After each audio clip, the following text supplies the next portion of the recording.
वडोदरा में मकर संक्रांति को लेकर बेहद उल्लास देखने को मिल रहा है। मकर संक्रांति को लेकर मंदिरों में श्रद्धा उमड़ रही है।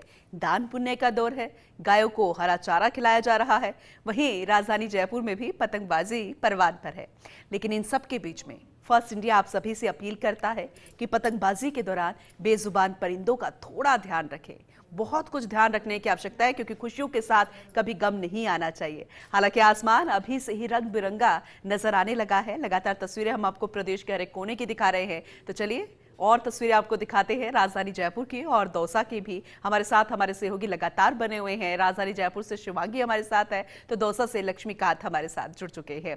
सबसे पहले राजधानी जयपुर की एक बार फिर से तस्वीरें दिखाने की कोशिश करेंगे। Shivangi, good morning. आपको लोहड़ी और मकर संक्रांति की बहुत बहुत शुभकामनाएं। लगातार तस्वीरें हम दिखा रहे हैं आपके जरिए। सबसे पहले आराध्य देव के दर्शन हमने करवाए, लेकिन अभी आप कहां पर मौजूद है, जरा जानकारी दीजिएगा क्योंकि मंदिरों में फिलहाल श्रद्धा तो वही दान पुण्य का दौर और आसमान तो पतंगों से अटा ही हुआ है। जरा अपडेट कीजिएगा।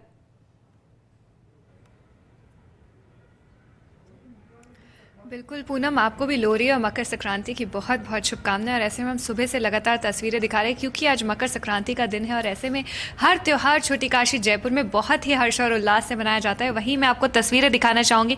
परकोटा में मैं इस वक्त मौजूद हूँ और आपको तस्वीरें दिखाऊंगी आसमान की। किस तरह से आसमान में आपको यहाँ पे पतंगे नजर आ रही होंगी। आज पक्षी कम और पतंगे ज़्यादा हैं आसमान में और आपको दिखाई दे रहा होगा। यही ब्यूटी है राजधानी जयपुर में जब संक्रांत मनाई जाती है। यही वो वीडियोस है, यही वो विजुअल्स हैं जो हम देखते हैं सोशल मीडिया पे भी ट्रेंड कर रहे होते हैं। एक और हम तस्वीरें देखते हैं गोविंद देव जी मंदिर की, जहां आस्था और श्रद्धा से जो लोग हैं शुरुआत करते हैं मंदिर में आकर संक्रांत के दिन की शुरुआत करते हैं। वहीं दूसरी ओर हम तस्वीरें देखते हैं जब फैमिली गेट टुगेदर्स और फैमिली आउटिंग शुरू हो जाती है। वहीं पतंगबाजी का दौर जो है वो भी शुरू हो जाता है। ऐसे में अभी सीएम भजनलाल शर्मा जो है वो भी बहुत जल्द पतंगबाजी करते हैं हमें नजर आएंगे परकोटे में। और ऐसे में जो पतंगबाजी है वो बहुत ज़्यादा सेलिब्रेशन के साथ तो करनी चाहिए, लेकिन वहीं हमें थोड़ा ध्यान भी रखना चाहिए क्योंकि जो मांझे हैं वो काफ़ी डेंजरस भी हो जाते हैं पक्षियों के लिए भी और आम जनता के लिए भी जो सड़कों पर निकलते हैं, बाइक्स पर निकलते हैं। तो जो लोग हैं वो चाइनीज़ मांझों का उपयोग कम करें। और वहीं अगर हम पतंगों की बात करें तो रंग बिरंगी अलग अलग आकार की, अलग अलग प्रकार की पतंगे जो हैं आज पिंक सिटी जयपुर के आसमान में हमें नजर आएंगी। वहीं शाम को आतिशबाजी भी करी जाएगी और पिंक सिटी जयपुर के आसमान में जब पतंगे दिखती हैं ना पूनम, तब हर साल की तरह इस साल भी बहुत ही खूबसूरत तस्वीरें हम लगातार देखते रहेंगे, दिखाते रहेंगे हमारे दर्शकों को। इस समय मैं परकोटे में मौजूद हूँ और लाइव आपको तस्वीरें दिखा रही हूँ। कितने हर्ष और उल्लास से मकर संक्रांति का दिन मनाया जा रहा है। हालांकि पूनम अभी सुबह का टाइम है, अर्ली मॉर्निंग का टाइम है, लेकिन आपको ये भी मालूम है क्योंकि हम सब जयपुर में ही रहते हैं कि अगर आपको पतंगबाजी का लुत्फ उठाना है, आपको पतंगबाजी देखनी है, पतंगों से सराबोर वो आसमान देखना है, तो आप जाइए सिटी, आप जाइए परकोटा, वहीं आपको सही मजा मिल पाएगा। लेकिन फिलहाल पूरे जयपुर में ही यही तस्वीर हमें देखने को मिल रही है। सुबह से ही 6 बजे से लोग निकल गए हैं। अभी तो पूरी रोशनी भी नहीं आई थी, सूर्य भगवान ने दर्शन भी नहीं दिए थे, लेकिन लगातार आपसे हम जानकारी लेते रहेंगे। दौसा का रुख कर लेते हैं। लक्ष्मीकांत जी भी लगातार हमारे साथ बने हुए हैं। लक्ष्मीकांत, आपको भी लोहड़ी और मकर संक्रांति की बहुत बहुत शुभकामनाएं। जरा आप भी जानकारी दीजिएगा आज किस पर्व को लेकर। देखिए पूनम जी, आपको भी बहुत बहुत शुभकामनाएं। और दौसा में भी पतंगबाजी का अच्छा दौर होता है, अच्छा चार्म है लोगों में। लेकिन अभी सुबह की शुरुआत के साथ में गिनी चुनी पतंगें जो है वो नजर आ रही हैं। चूंकि काफी ठंड का मौसम है और लोग ये भी चाहते हैं कि वे पूरे दिन फिर बाद में वो अपनी पतंगबाजी के जो शौक है उसको पूरा करते रहे। तो अपनी तैयारी, खाना पीना या जो भी म्यूजिक का सिस्टम जो होता है वो तैयारी में लगे हुए हैं। सुबह 8 बजे जब हमने आसमान की तरफ देखा था तो बिल्कुल ही पतंगें नजर नहीं आ रही थी, लेकिन अब जैसे जैसे धूप निकल रही है और लोग छतों पे आना शुरू हुए हैं तो कुछ पतंगे जो है वो नजर आने लगी है। लेकिन ये माना जा रहा है कि दोपहर तक जो है वो सारा जो पतंग का जो दौर है वो चरम पर होगा। चूंकि इस आज के दिन की बात करें तो सर्दी जो है, धूप तेज होने की वजह से लोग आमतौर पर छुट्टी के दिन छतों पर रहते हैं, तो ये निश्चित रूप से छतें पूरी आबाद होंगी। जगह जगह जो है वो म्यूजिक सिस्टम लगते हैं छतों पर। लक्ष्मीकांत जी जरा ये बताइए, क्योंकि आपने भी कितने सावन देखे, आपने भी कितने संक्रांत देखी है, तो कितनी पतंगे आप काट लेते हैं, वो वक्त कैसा था, आज का वक्त कैसा है, दौसा कितना बदल गया है, पर्व के अनुसार, मकर संक्रांति के अनुसार, मौसम यहाँ चेंज होता है लेकिन वक्त भी बदल गया है, तो जरा इसे लेकर भी बताइएगा।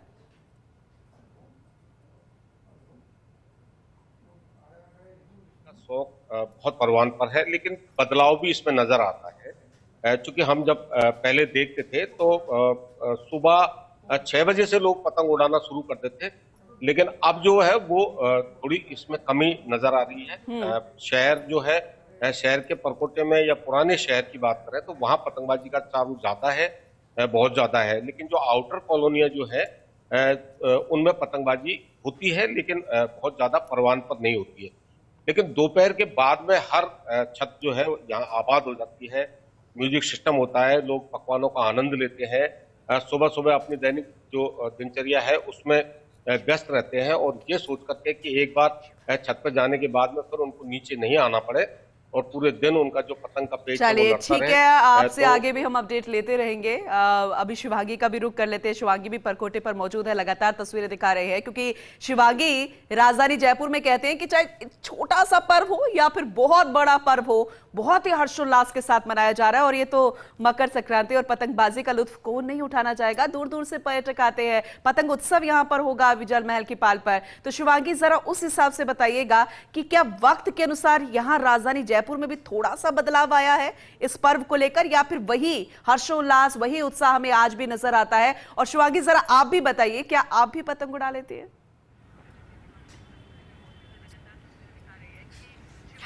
बिल्कुल पूनम, देखिए मैं आपको ये बताना चाहूंगी कि जयपुर में सिर्फ संक्रांत ही नहीं हो चाहिए पतंग उड़ाने के लिए, जयपुर में 12 महीने पतंग हमें नजर आती है। इतना उत्साह पतंगबाजी को लेकर जयपुर में देखने को मिलता है, तो उत्साह परवान पर है। और ऐसे में लोग यहाँ पे लगातार जो है पतंगे उड़ा रहे हैं। ऐसे में सुबह सुबह लोग निकल जाते हैं, अपने छतों पर आ जाते हैं और पतंगबाजी करना शुरू कर देते हैं। ऐसे में आपने मुझसे ये भी पूछा कि मेरे को पतंग उड़ानी आती है कि नहीं। मेरा दूसरा साल है जयपुर में कि मैं संक्रांत के समय यहाँ मौजूद हूँ, और ऐसे में पिछले साल मैंने थोड़ी थोड़ी सीखी जरूर है, इस साल कोशिश करूंगी और इंप्रूव करने की। वहीं मैं आपको दोबारा आसमान का रुख कराना चाहूंगी कि किस तरह से पतंगबाजी का सिलसिला शुरू हो गया है पिंक सिटी जयपुर में।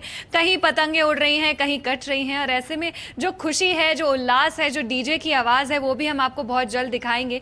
बहुत जल्द हम आपको उस छत पे भी लेके जाएंगे जहां पे फैमिलीज इकट्ठे होकर एक साथ गेट टुगेदर में एक साथ पतंगे उड़ा रही हैं। वहीं जब हेल्दी कंपटीशन होता है ना, वो इसी दिन नजर आता है पूनम, हेल्दी कंपटीशन, क्योंकि कहीं पतंग उड़ती है तो कहीं कटती है, हर जगह से आवाज आती है। जयपुर इस बार नहीं, हर बार, हर साल और हमेशा मुझे लगता है ऐसा ही रहेगा कि छतों पर होता है, खाना पीना सब छत पे, पूरा परिवार, ऐसा लगता है कि पूरा जयपुर ही एक परिवार है जो कि सिर्फ और सिर्फ छतों पर नजर आ जाता है। बहुत ही खूबसूरत समय। और आपने बिल्कुल सही कहा शिवांगी, ये 12 महीने का त्योहार, क्योंकि हर बार, हर साल हमें हर दिन, हर वक्त पतंग नजर आ जाती है आसमान में। लगातार आपसे हम तस्वीरें दिखाते रहेंगे दर्शकों को और जानकारी लेते रहेंगे। फिलहाल के लिए बहुत शुक्रिया शिवांगी आपका, और लक्ष्मीकांत जी आपका भी बहुत शुक्रिया। तो